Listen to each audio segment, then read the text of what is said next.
Délicieuse terreur. Délicieuse terreur, l'émission qui vous fait mourir de peur sans jamais vous tuer.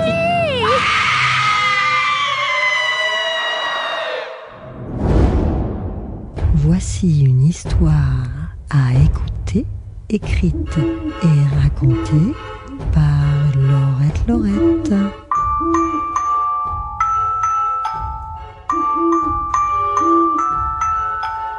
Promenons-nous dans les bois. Une création sonore de Jérémy Lucas. Fawn Redwood court, ou plutôt, il s'élance à longue foulée vers l'orée du bois.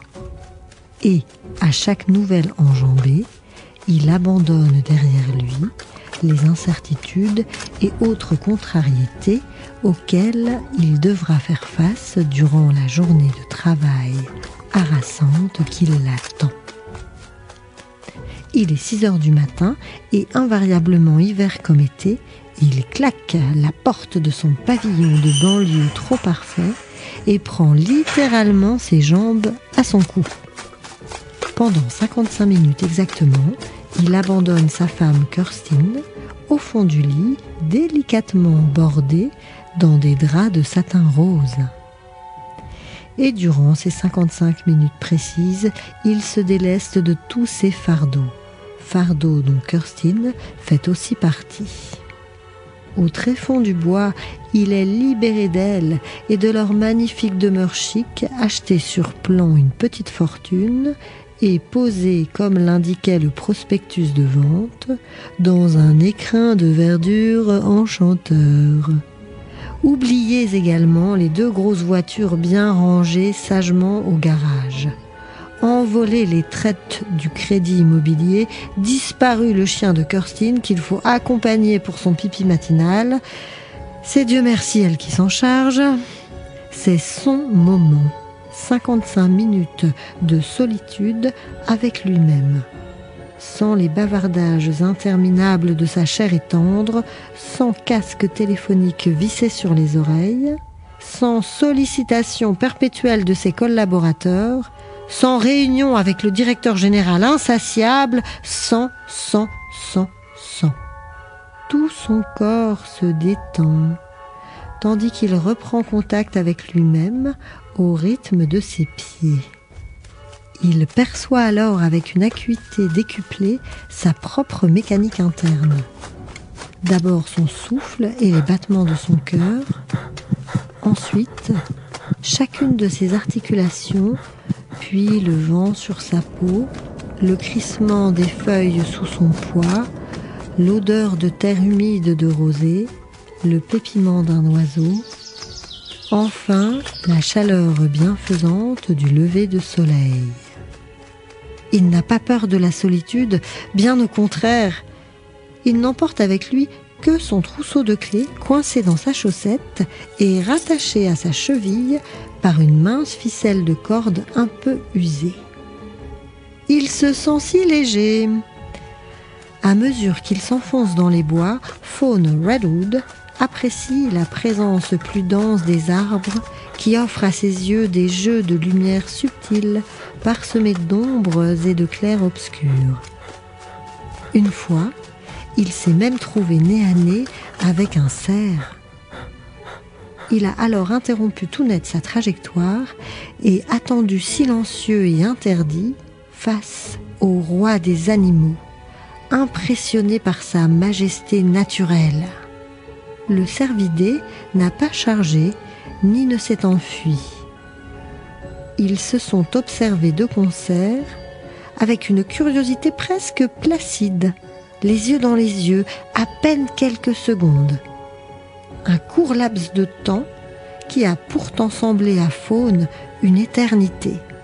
Puis, soudain, le cerf a disparu furtivement, rebroussant chemin dans les fougères, tandis que Fawn reprenait lentement sa course, charmé par la matérialisation presque surnaturelle de l'un des esprits de la forêt. À cause de tels moments, Faune ne déroge jamais à son habitude matinale. Invariablement, il court.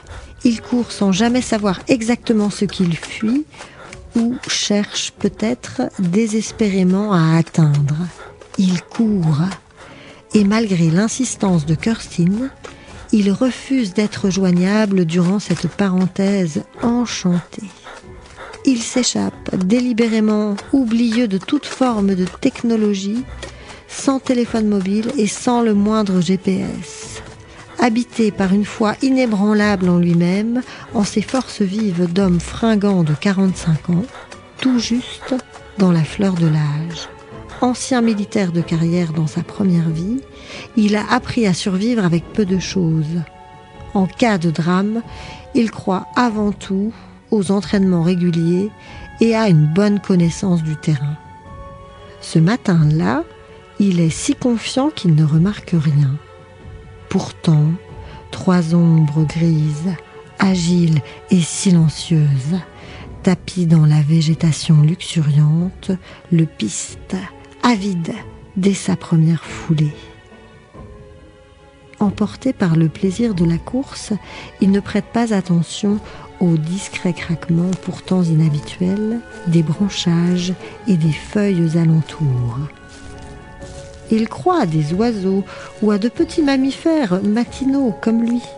Il ne pressent rien du danger imminent, prêt à jaillir, qui s'attache au plus infime de ses mouvements derrière chaque buisson.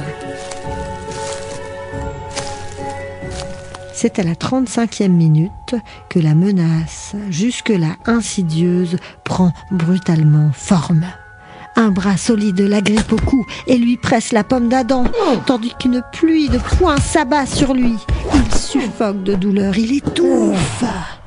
Il a juste le temps de réaliser, avant de s'évanouir, que tous les uppercuts qu'on lui administre sans répit sont d'abord destinés à le faire plier. Ses assaillants le mettent hors d'état de riposter et cependant cherchent à lui épargner des blessures mortelles. Peut-être même ne veulent-ils pas l'abîmer plus que de raison. Cette idée incongrue, compte tenu de la tournure dramatique de sa situation, lui traverse l'esprit, alors qu'un ultime coup asséné au niveau du plexus solaire l'achève. Souffle coupé, il bascule dans un trou noir qu'il aspire hors du temps. Kirstine s'extirpe du lit. Il est 6h30 et Faune a déjà quitté la maison depuis une demi-heure. Elle est d'excellente humeur, elle jouit enfin d'un petit moment avant le début de cette longue journée dont elle a déjà décidé depuis longtemps qu'elle sera forcément exceptionnelle.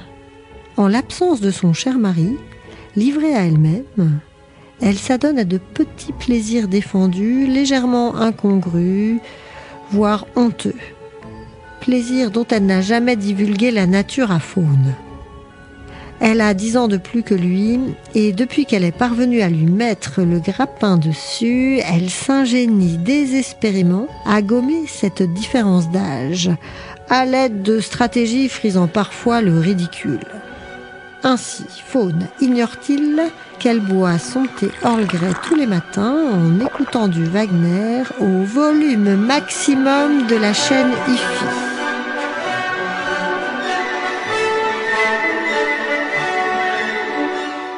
Il lui semble en effet que lui avouer cette fantaisie la rendrait définitivement vieille aux yeux de son cher époux.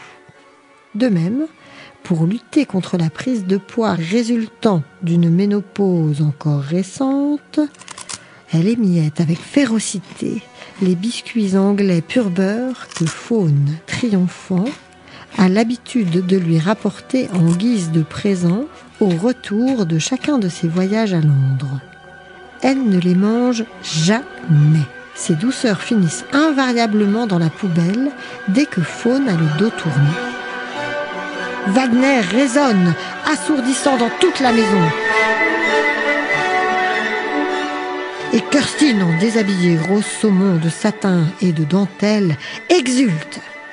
Ce beau jour de soleil annonce un été chaud et voluptueux.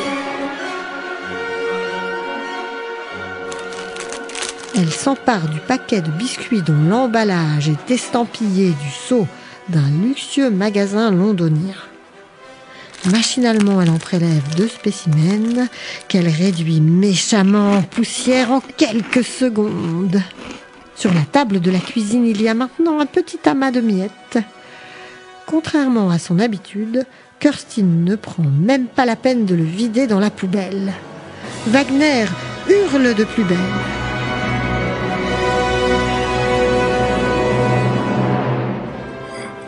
Elle décide de prendre un bain moussant à la rose avant la suite. Son intuition lui murmure qu'elle a le temps de s'accorder ce plaisir avant la journée tumultueuse qui s'ébauche. Elle monte encore d'un cran le volume de la chaîne IFI. Le pavillon jumeau voisin du leur est à plusieurs centaines de mètres. On pourrait égorger une famille entière sans qu'aucun riverain ne s'alarme. L'orchestre wagnérien continue donc de s'époumoner sans le moindre risque de dommage collatéral.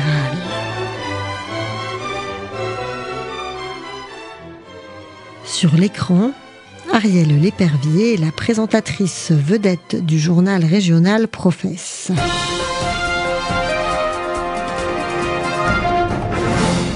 On est toujours sans nouvelles depuis 24 heures de Fawn Redwood. Ressortissant britannique, établi depuis 20 ans en France, mystérieusement disparu hier matin entre 6h et 7h au cours de sa séance de course à pied matinale.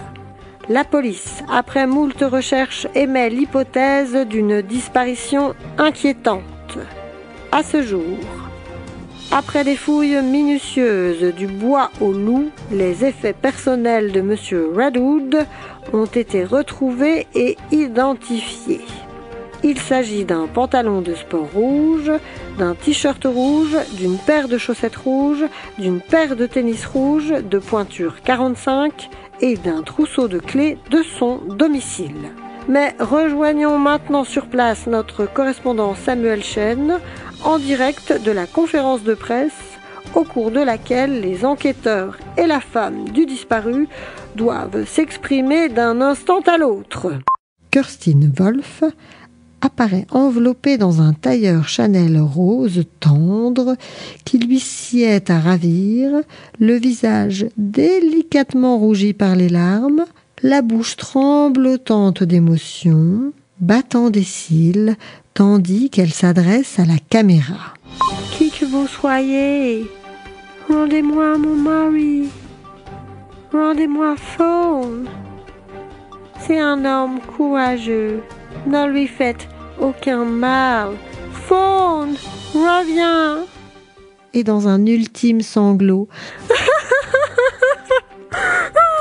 Fawn, tu nous manques, rendez-moi mon mari. Le chef d'enquête pousse ensuite, avec le plus de sollicitude possible, Madame Wolf hors du champ de la caméra et prend solennellement la parole à son tour. Nous rappelons que toute personne ayant des informations concernant la disparition de M. Fawn Redwood est priée de prendre immédiatement contact avec les forces de l'ordre. Nous précisons que M. Fawn Redwood est un ancien légionnaire formé aux méthodes de survie en milieu hostile. Il a été un combattant valeureux qui a fait ses preuves. Nous gardons confiance et nous ne désespérons pas de le retrouver sain et sauf. Voilà, cher Ariel, pour le moment, on n'en sait pas plus. Mais gageons que l'enquête de police saura progresser d'ici les prochaines heures. Ici Samuel Chen pour votre journal régional. À vous les studios. Samuel Chen pourrait qualifier cette Madame Wolf de décidément très intéressante.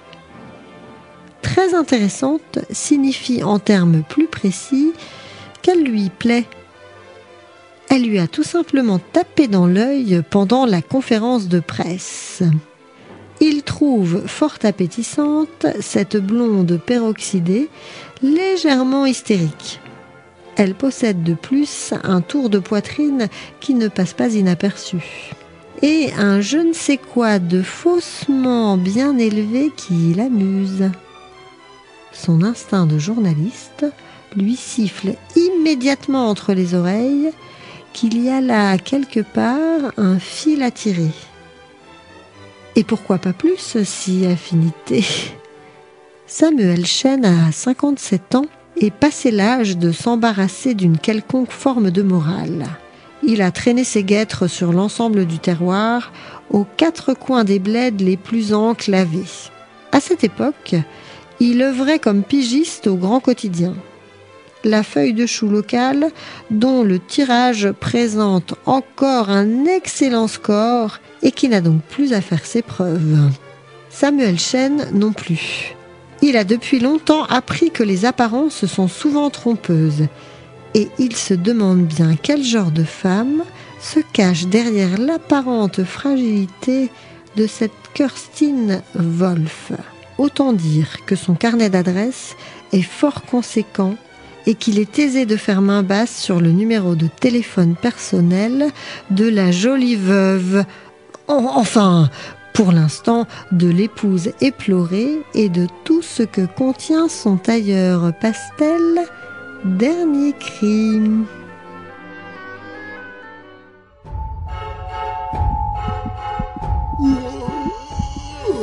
Lorsque Faune reprend connaissance, il est plongé dans le noir le plus opaque et allongé sur ce qui semble être un matelas de mauvaise qualité posé à même le sol. Depuis combien de temps gît-il ici ? Il est incapable de le préciser. Il a perdu toute notion de temps. Ses muscles sont douloureux. Il ne parvient pas à définir pourquoi il respire si difficilement. L'angoisse ou le choc violent qu'on lui a décoché au niveau du plexus solaire. Peut-être les deux à la fois. L'une des premières choses dont il prend conscience est sa nudité. Il est livré à une menace inconsistante, à même le sol, complètement nu, sur un matelas qui suinte le moisi et l'urine. Il est totalement vulnérable. Ses pieds et ses mains sont entravés par de lourdes chaînes. Les liens de métal glacé rendent impossible toute éventualité de fuite, ralentissent tous ses mouvements et par conséquent limitent considérablement les possibilités d'exploration de sa geôle, plongée dans une nuit d'encre. Faune, qui a pourtant affronté de violents conflits de guerre, se sent sans défense et si pusillanime qu'un effort incommensurable lui est nécessaire pour rassembler le peu de force, de volonté et de courage qui lui reste. Il doit, coûte que coûte, faire face à la panique grandissante qui commence à l'envahir. Il se souvient de ses femmes et de ses enfants déplacés que son bataillon a dû escorter jusqu'à un camp de réfugiés, de la manière dont il les regardait et s'efforçait de maintenir une distance, une forme de détachement. Il cherchait alors à fuir cette terreur d'enfant, ce désespoir irrépressible qui le paralyse maintenant. L'obscurité et le sentiment d'impuissance prennent lentement possession de lui. Le piège implacable se referme. Et de nouveau, comme pour fuir une réalité trop insupportable, il s'évanouit.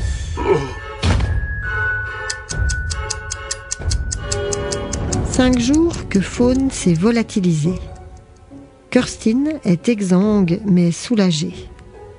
Elle ne supporte plus les interviews, les appels à témoins, le téléphone qui sonne sans relâche, les interrogatoires de police. À l'issue de ces 5 jours, la police a justement vidé les lieux, estimant qu'il était inutile d'attendre plus longtemps une éventuelle demande de rançon. À ce stade, toutes les hypothèses sont épuisées et l'enquête piétine lamentablement. La pression retombée, Kirstine retrouve désormais sa maison, son jardin et son intimité avec son compagnon de toujours, son chien de chasse, son Saint-Hubert adoré, le bien nommé Hunter. Elle peut enfin se consacrer sans mesure au visionnage intensif de tous les épisodes les plus sanglants de chasse et pêche. Elle les connaît déjà tous par cœur. Encore un petit plaisir coupable qu'elle s'est toujours refusé de dévoiler à Fawn. Maintenant qu'elle est enfin seule, Kirstine a entrepris de découper scrupuleusement une pièce de viande de cerf que l'une de ses sœurs de cœur lui a discrètement apportée seulement quelques heures après le départ définitif de la police. Une fois la viande proprement portionnée, elle en plongera les divers morceaux plusieurs heures dans une délicieuse marinade avant de les cuire pour mieux les dévorer en sauce. Son amie Fiona est une grande femme magnifique aux allures athlétiques de marathonienne. Cependant, à défaut de marathon, elle pratique le tir à l'arc avec une dextérité peu commune, ce qui lui a valu plusieurs titres de championne. Fiona et Kirstine se sont reconnues dès le premier regard, chacune pressentant qu'elles auraient des choses à partager. Au fil des années passées dans cette banlieue morne et lisse, leur ennui mortel les a conduits à partager une complicité sans égale. « Merci, ma chérie, pour ce merveilleux cadeau. Mais je t'en prie, Kirstine, tu le mérites tellement. Après tout ce que tu viens de vivre, quel courage! C'est une proie fraîche. Je l'ai chassée, abattue et dépecée ce matin. C'est un petit entraînement avant dimanche. Je vais justement la cuisiner dès aujourd'hui afin que nous puissions le partager tout ensemble. C'est une excellente idée. Toutes nos sœurs se régaleront. Es-tu prête pour ce grand jour, chère Kirsty? Nous attendons tout ce moment avec tant d'impatience. Nous sommes de tout cœur avec toi. » Et tandis qu'elle désarticule une partie de la bête armée d'un long couteau finement aiguisé, Kirstine songe au journaliste. Ce Samuel quelque chose Chinet ou peut-être Chêne, elle ne sait plus très bien, si insistant, trop insistant. Il doit arriver d'une minute à l'autre. Elle a fini par capituler et à l'inviter à boire le thé à 17h. Elle se jure que ce sera le dernier sacrifice qu'elle s'inflige. Après lui, qu'ils aillent tous au diable. Policiers, voisins, belle famille, journalistes, sans distinction d'étiquette. Elle continuera alors de boire tranquillement son thé Earl Grey, en compagnie de son cher Hunter et de ses sœurs bien-aimées. Samuel Chêne est confortablement installé dans un sofa à fleurs roses et jaunes, du plus pur style anglais, à quelques centimètres du fauteuil de Kirstine Wolf. Il l'étudie attentivement en sirotant sa tasse de thé avec un air niais, dont lui seul a le secret. Son regard vide de bovin est uniquement destiné à endormir la vigilance de son interlocutrice. Décidément, cette femme est très intéressante, encore plus intéressante même qu'il ne l'a imaginé. Et en plus, elle l'amuse. Elle a le don d'exciter au plus haut point sa curiosité, dans tous les domaines. Samuel Chêne ne croit pas un instant au personnage de femme dévastée qu'elle lui sert. Elle l'accueille chez elle, protégée des caméras et des millions d'yeux qui l'ont soupesée et jugée à travers le petit écran quelques jours auparavant. Même si elle se dissimule derrière un faisceau de bonnes manières et quelques larmes savamment dosées, par moments, elle s'oublie. Le sourire qui lui échappe est trop sincère, elle rayonne derrière son masque de tristesse. Sa tenue est excessivement soignée. Elle a pris le temps d'en élaborer les plus menus détails. Par exemple, elle a pensé à assortir le vernis de ses pieds et de ses mains manucurés avec sa robe rose pâle d'été. Son maquillage waterproof lui assure même des crises lacrymales gracieuses. Et malgré son terrible désespoir, la pression médiatique et la présence permanente d'une équipe d'enquêteurs durant 5 jours dans son salon, tout est chez elle beaucoup trop bien rangé et propre. Et rendez-vous compte, monsieur Chern, même Marietta, ma femme de ménage depuis 15 ans, a pris peur.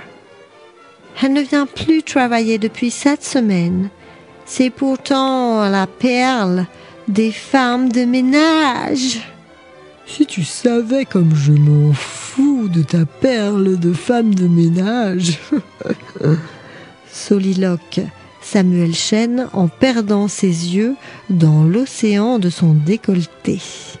Et c'est au moment précis où il ébauche une tentative de rapprochement qu'elle lui assène la théière à moitié remplie sur le crâne. Kirstine est décidément très intéressante, très amusante et surtout beaucoup plus rapide que lui. Soudain, une lumière vive déferle dans la pièce et Faune découvre sa prison. La clarté lui pique les yeux. Il distingue petit à petit une pièce exiguë sans aucune fenêtre. Les murs de béton sont gris et vides. La porte est blindée. On dirait une cave. En face de lui, contre un mur, il y a un homme les yeux clos, étendu lui aussi sur un matelas. Il n'a pas d'entrave, mais présente une entaille en haut du front et du sang séché dans les cheveux. Il a le privilège d'avoir conservé une partie de ses sous-vêtements. Bizarrement, il lui reste une chaussette, son slip et un t-shirt. Il semble plongé dans un profond sommeil. La serrure grince sinistrement et dans l'encadrement de la porte jaillissent 3 femmes masquées, vêtues de la tête aux pieds de combinaisons en latex noir. Leurs visages sont dissimulés sous des cagoules. Faune, sous l'effet de la surprise, ne bronche pas. Il se sent ridiculement diminué. Un sentiment d'immense fragilité l'envahit face à ces 3 Amazones qui jaugent son corps complètement nu. « Beau spécimen !» lance la plus grande des inquiétantes sylphides avec un regard perçant. Étrangement, il lui semble que cette voix lui est familière. « Tiens, c'est pour toi. Lis attentivement les instructions et applique-les. Détachez les pieds et les mains de l'animal !» commande-t-elle à ses 2 comparses. Une fois libéré de ses chaînes, Faune ramasse prudemment le petit sac à dos fuchsia accompagné d'une enveloppe de la même couleur que la femme jette à ses pieds comme une aumône. Puis, elle quitte brusquement la pièce, toujours escortée par ses 2 sbires. La serrure de la porte grince à nouveau à double tour. Cette fois-ci, la lumière ne s'éteint plus. Faune ouvre l'enveloppe dans laquelle il découvre une feuille, elle aussi rose fuchsia, dactylographiée en ces termes. « Vous avez été choisi. Soyez honorés de participer à notre célébration. Vous avez toutes les qualités morales et physiques requises. Habillez-vous, restaurez-vous, reposez-vous. Pour que la loyauté du combat soit pleine et entière, vous devez être en possession de tous vos moyens. Vous avez besoin de toutes vos forces. » Faune explore minutieusement le sac. Il y trouve une tenue de sport complète rose fluorescente, exactement adaptée à ses mensurations et dont le t-shirt, par une étrange coïncidence, est marqué au dos de ses propres initiales. F.R. Faune Redwood. Le sac contient en outre une dizaine de barres énergétiques, de l'eau, des fruits secs, du lait concentré. Près de lui, l'inconnu respire de plus en plus péniblement. Il ouvre un instant les yeux et gémit dans un souffle. Oh putain, mais je suis seulement un journaliste. Sa mâchoire se fige ensuite dans une position grimaçante. Fawn reconnaît cette crispation glaçante. Il s'approche en frissonnant de son compagnon d'infortune et tente de percevoir son pouls. Rien. Il est mort.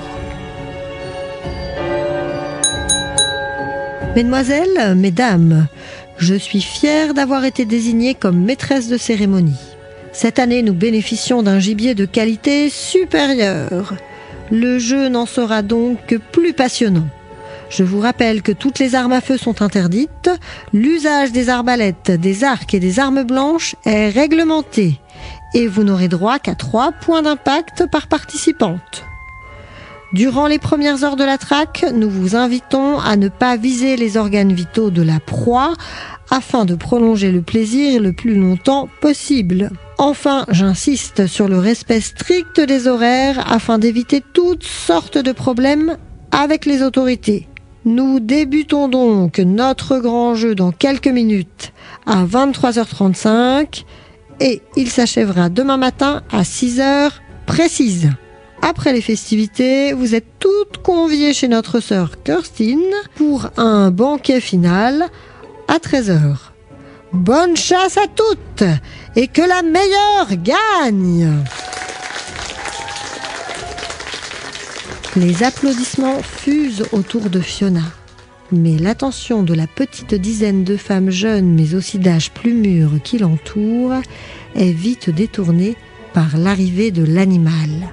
Vêtue de la tête aux pieds en tenue de sport rose fluorescente, Fawn Redwood, les yeux bandés et solidement maintenue par 3 femmes en combinaison noire. Le voilà, le voilà, le voilà! On lui arrache son bandeau et le cercle des femmes se rétrécit autour de lui. Elles scandent tout en chœur joyeusement un compte à rebours terrifiant. 10, 9, 8, 7, 6, 5, 4, 3, 2, 1, 0, partez! Et Fawn Redwood court, ou plutôt il détale, il s'enfuit dans les griffes de la nuit et au plus profond du bois.